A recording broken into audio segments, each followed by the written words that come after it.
Back in the kitchen today, and we are going to freeze some kale for use later in the fall for soups and stews, for your eggs in the morning, all those things. It only takes a few minutes and it's so worthwhile. So first we're going to start with all this luscious kale that we got at the farmer's market. And right now you can get kale very inexpensively. We will take it off of the center stem. So you don't want these big stems. Take them off, put them in a big bowl of water, and just keep going like that until you've got a good quantity to wash off. Because of course this is not like the packaged lettuce that you buy in the store. This is not going to be, pre-washed. I mean, definitely, I think they washed the major dirt off, taking it out of the fields, but then you can sometimes get little caterpillars and things, so do a good job in washing it off. This is the bowl I use. It's a very large stainless steel bowl, and I really enjoy this for cleaning up lettuce, kale, any of that.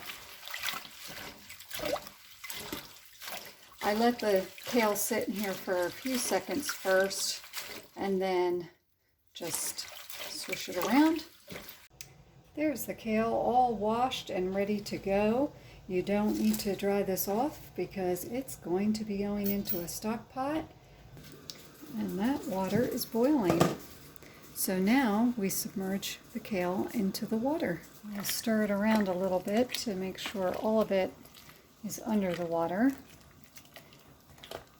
And then we will set it for 3 to 4 minutes. Should be fine. I'm going to go with 4 just because kale can be a little bit firmer of a leaf and therefore takes a little bit longer to get it to a good stage for freezing. If you don't blanch it, the item, once it's frozen, it'll lose its color. It will just not, you won't have as nice a product when you go to use it. So blanching takes care of all that, and it doesn't take much time. While the kale's blanching, you prepare an ice water bath in a bowl or in your sink. I don't usually do directly in the sink. You never know who poured what down the sink. Or you've washed some raw meat. You don't really want to be mixing things like that. So a bowl like this, a big bowl, it can be plastic too, that's fine. This works well, and we'll put the kale right in there. This batch of kale's done and ready to go. So what I'm going to do is pull it out and put it into a colander that I have in a bowl here, just to catch the extra water. I don't want to dump all the water out because I'd like to use this water again for my next batch. And this works just as well without having to heat up a whole nother big pan of water for your future batches. I just dumped the kale from the colander into the ice water bath. Swirl it around a bit, get that cooled off really quickly so that it stops cooking. That's the goal of this ice water bath. I took the kale out of the ice water bath and it will sit here in the colander. I usually try and squeeze some of the water out because you want a lot less water than this in your bag when you're freezing it.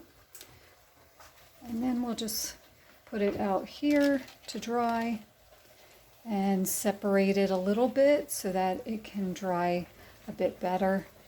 It's not going to be completely dry when we put it in the bags, and that's fine. You'll have no trouble with that. I have a batch here that's been drying pretty well, and so I'm going to start putting that into the bag. And when I put it in, I'm going to keep it kind of loose like it is here on the counter. And that way, when it freezes, it will be easy to break apart in the bag.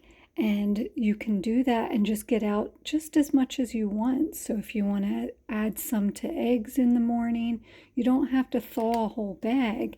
You just simply break off the part you want, put that in the pan with your eggs, and it's ready to go. The last step before putting it in the freezer is to put it on a tray like this. I find that works well because then they'll be nice and flat and not take up too much space in your freezer. And again, you'll be able to break it apart and just take out what you need, zip the rest up and put it back in the freezer. So I hope you found this helpful and I hope you give it a try. See you next time.